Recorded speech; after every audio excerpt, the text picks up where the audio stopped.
framework of the disaster risk reduction is already made by the UNHCR 2004, that we have give a special attention how to prevent and to mitigate the impact of the adverse impact of the hazard in the context of the sustainability development.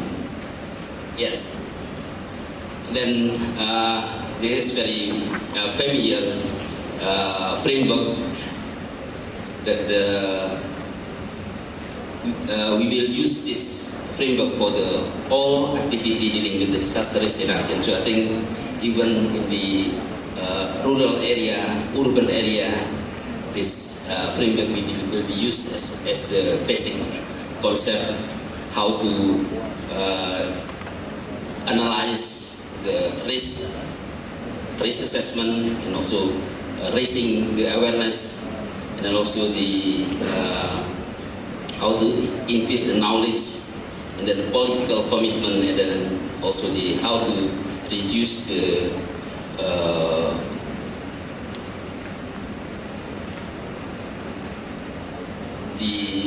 root causes of the risk. Yes, if we look of the scope of work of the disaster risk reduction, the first and then the most important is the political commitment. So that's why among the decision maker in the urban area, I think the political commitment is very important. So that's why when happened the mayor election, so many people asking what is the policy of the candidate to be applied in the disaster risk reduction. So that's why very important to ask the commitment of the politician in dealing with the disaster risk reduction. And then the political commitment include the organization, policy, legislation, and also people action. And then the second scope of the disaster risk reduction is include the risk assessment and also raising awareness. Is complete the risk hazard analysis, vulnerability analysis. So I think this is relevant to this symposium. We discuss about the disaster hazard and vulnerability, and then also the most important, because we are in the academician environment, so education, training, research, and information also important. So I think as asking by the chairman that how to link the role of the academician in the disaster risk reduction. I think for the knowledge development is very important. And then the fourth is the application of the disaster risk reduction, include how the for the environmental management, for the spatial planning, and also the city planning. So I think this is relevant to our symposium today. And then also the protection, the very important facilities, and then also partnership, networking, and also the financial scheme. The also important thing is the early warning system. from the prediction, dissemination, and also capability to respond in disaster happen. I think this is very familiar for disaster management society about the Yuko framework for action. This is also learned from Japan because Yuko is one province in Japan that Kobe is situated. So I think all of activity in disaster risk reduction must be cover these 5 priorities. Yes. How we apply this concept of disaster risk reduction in Indonesia? So I think we already adopted in the disaster management law, law number 24 2007 that Pak Yoga already presented. The government and the local government is the responsible for the disaster management in the area, and then what is the responsible of this? The government and the local government is including the disaster risk reduction and their integration to the development plan. This is mentioned in the Article 6 in the disaster management law, and also during pre-disaster we conducted also several activities include the disaster risk reduction. Yes. And then more specific in the policy in the national in the government regulation number 21/2008, the disaster risk reduction is the activity how to reduce the hazard and the vulnerability to increase the capability in facing disasters. So this activity will be breakdown into the risk identification and monitoring, and then also the participatory planning in disaster management, how to develop the culture of safety, and also the commitment of the all stakeholders dealing with disaster reduction, and also the how to apply the physically and non-physically in disaster reduction. Yes, this is to show you what is the definition of disaster mentioned in the disaster management law. I think already familiar. And then yes, I think among this kind of disaster, maybe earthquake, maybe this is also important for the urban area because like in Kobe 1995 struck by the Hansen Awaji earthquake.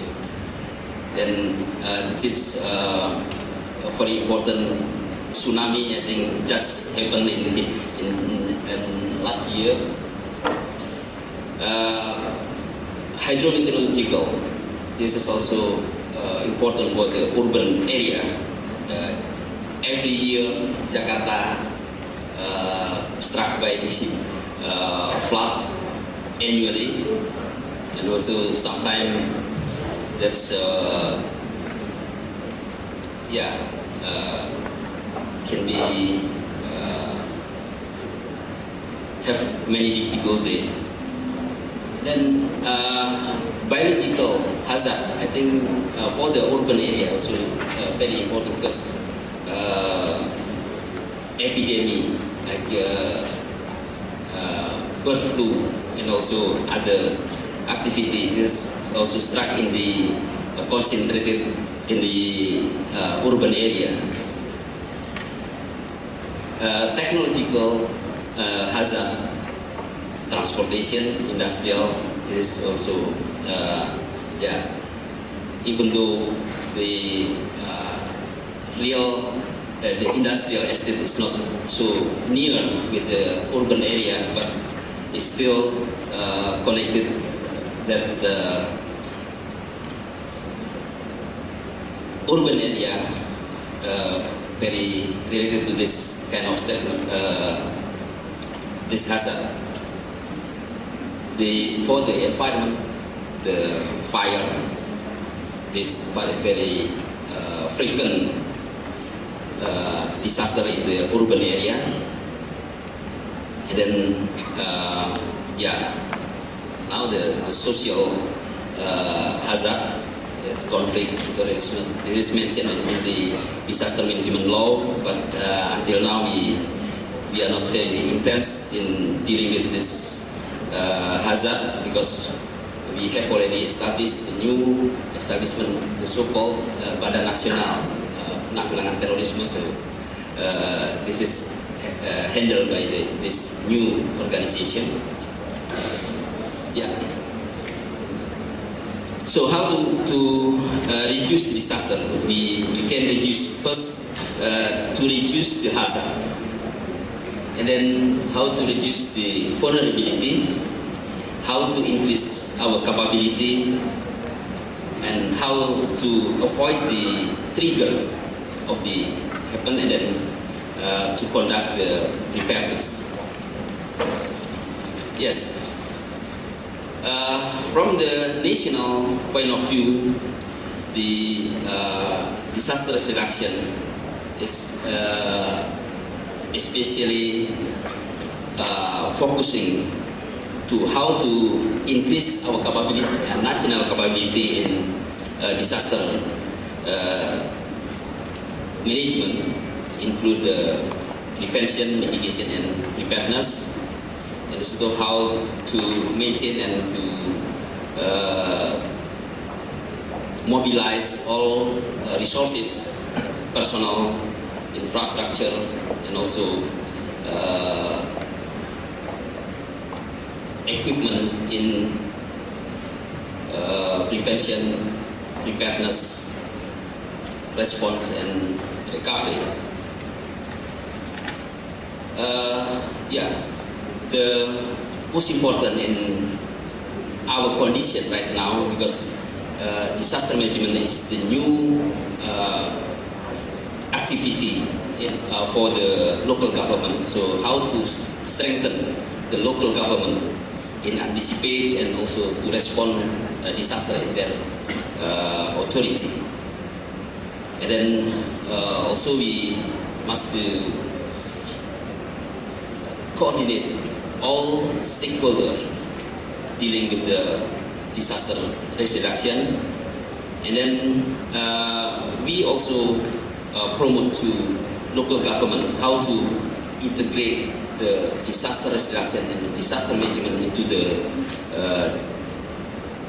development plan in the national and regional. Yes. What we have implemented in Indonesia, we have already enacted the disaster management law, disaster management number 24/2007, and also the ancillary regulation, and then how to integrate the disaster management and disaster risk reduction into development plan. This is already done in the mid-term development plan 2010-2014, as mentioned by Yoga. We have formulated the disaster management plan, or the Rencana Nasional Penanggulangan Bencana, and also National Action Plan for Disaster Risk Reduction. This is already presented by Pak Yoga, and then internally in PNPB we also have formulated the strategic plan. To support this activity, we established local disaster management agency in now already 33 provinces completed by local disaster management agency, and then also in 388 kabupaten kota. So I think there are still around 150 districts have not have the local disaster management. And then also we established the forum or the platform for the national platform and the local platform. And then the government, the commitment of the government, increase the budget, national budget, but not in the local budget. The local budget is still low, and then, so that's why they ask to the national government to support the local government. And then to implement this disaster risk reduction, we cooperate with the international organization in down country to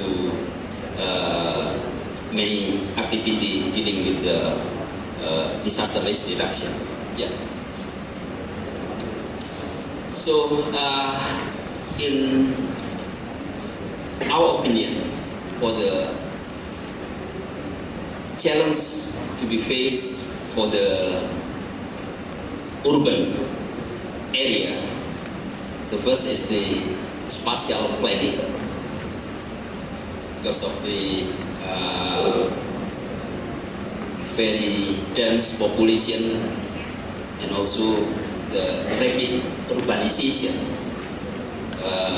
It's caused many problems, especially in spatial planning, and also public awareness. This is also because so many people concentrated in the urban area. So I think the awareness, the knowledge in disaster risk reduction is the target of the disaster risk reduction. And the third, the political commitment for the decision makers. I think how we committed applying the disaster risk reduction in their policy, and by formulating the legislation, regulation, and also the budget allocation. And then the fourth, for the technical challenges, is how to apply the building codes and the structural mitigation in the urban area. And then for the organization, I think we must establish the multi-stakeholder forum to solve the problem in the urban area. Yes. What we have already done by the BNPB, I think last year BNPB have already assisted the local government by mapping disaster risk and also formulating the disaster management plan at the provincial level. This year we start with the district level. So we try to support the local government to produce their own risk map and disaster management plan. And then for the disaster risk reduction forum, is already established in 10 provinces. And then we also conducted the DRR, disaster risk reduction training, and also conducting the exercise, the tabletop exercise or field training exercise in the some area that is very prone to disaster. And then we already have the disaster risk index to look how prone the district to the disaster. And then also we assist the local government to make the contingency plan, especially for the area that's very prone to disaster. And then the NPB also have produced a guideline and regulation on DRR. And then this is related to the UN campaign for the school and safer school and hospital. We also